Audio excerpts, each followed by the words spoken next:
Sky Squad, we are back in the building this morning with two major news stories. Okay, we're talking Marlo Hampton and we are talking Miss Cynthia Bailey. So let's go ahead and start things off with Marlo Hampton because I'm sure most of you guys know by now that Marlo was the victim of an attempted break in, which has been a series of break ins of celebrity homes in the Atlanta area. Okay. Now, this attempted burglary happened on July the 1st at her Sandy Springs home. You know what's funny to me? What I don't like about these types of stories is that I shouldn't know, I don't think, where the celebrity lives. And I know sometimes these things are a matter of public record, but at the same time, I do feel like, because we know that Marlo lives the luxury lifestyle, and we also know that she has a lot of luxury items, to me, it's kind of like, this is something I kind of wish that I didn't know.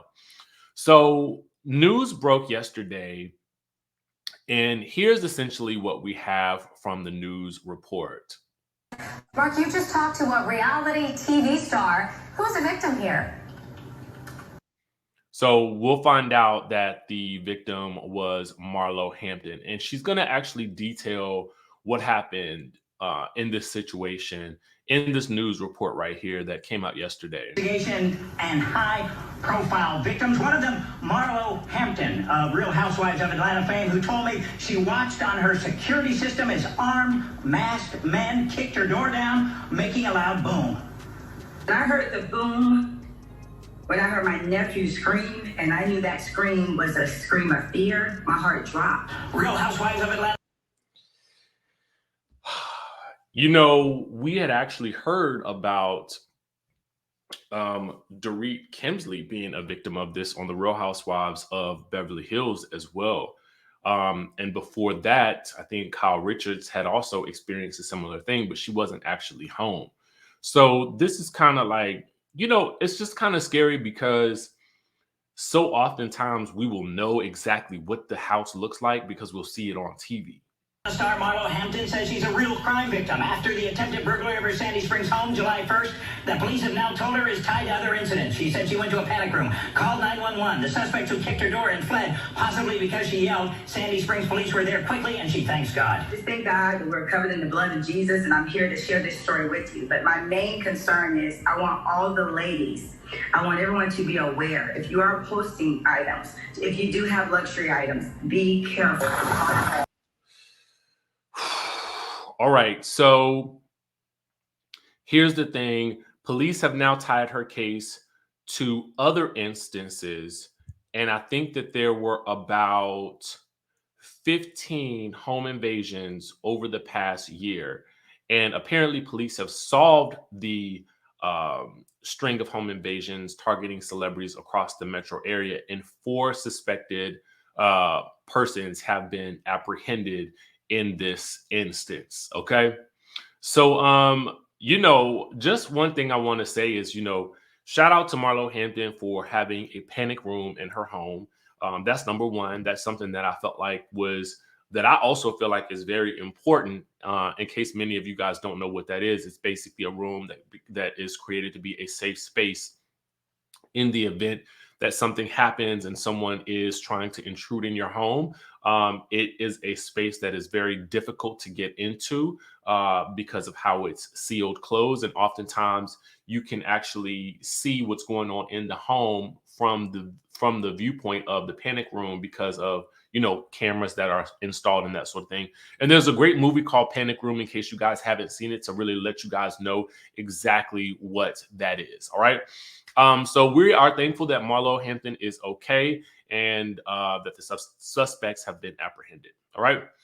Now, moving forward, let's talk about Cynthia Bailey. Okay. So if you guys head on over to thelovebscott.com, this is taken from an interview that she did with Page Six. Now, when asked about potentially joining the cast of The Real Housewives of Beverly Hills, Cynthia Bailey says it's not out of the question for her. She says Beverly Hills comes up a lot, And that's one of those situations where it would just have to be organic. Now, currently, Cynthia is on an acting run. You know what I'm saying? And she's promoting her role in All Black's scripted TV show, Terror Lake Drive, single Black female. Now, you guys know she has moved from Georgia to Los Angeles, but I think she still has her Lake Bailey home. So she's just spending more time in Los Angeles doing this acting thing. She says, I know Garcelle. I actually know Cherie, who is one of the new friends on the show. She then says, I know Lisa Rinna. I know Kyle Richards. Of course you do. She says, I've worked with Dorit Kemsley. I've never met Sutton Strack. I feel like I know those ladies well enough that if it ever wanted to make sense, it can make sense. Okay. So for now, Cynthia is really just focused on getting her acting done as she has left her time on reality television. She's got projects on AMC, Lifetime, and Fox Entertainment. Okay. She says, I really came out to LA to start my acting career. I didn't really come here to join Beverly Hills. Now, once the acting kicks off, because that's the priority right now, if I slide in there every now and then, I'm not opposed to it. It would just have to make sense, but it's not my focus right now. You know, and especially what's interesting is, you know, the connection that she has with Kyle Richards, because on Ultimate Girls Trip, we know that they butted heads quite a bit. She says, we disconnected and then connected, you know, basically over a game where, you know, Cynthia Bailey wanted the girls to describe who was the prettiest. And Kyle really wasn't here for that type of game. And Cynthia says, I gave Kyle a really hard time on that trip. I'm 55 and premenopausal. We're just going to blame it on premenopause at this point. I was like, play the game. Just play the game, girl. So there's that. She also spoke about how Kyle and Erica Jane handled the situation with Garcelle's son, wherein Erica Jane cursed out Garcelle's younger son, Jax, and then Kyle Richards and her husband later giggled about it with Kyle Richards' husband, Mauricio, saying, I'm glad she said that.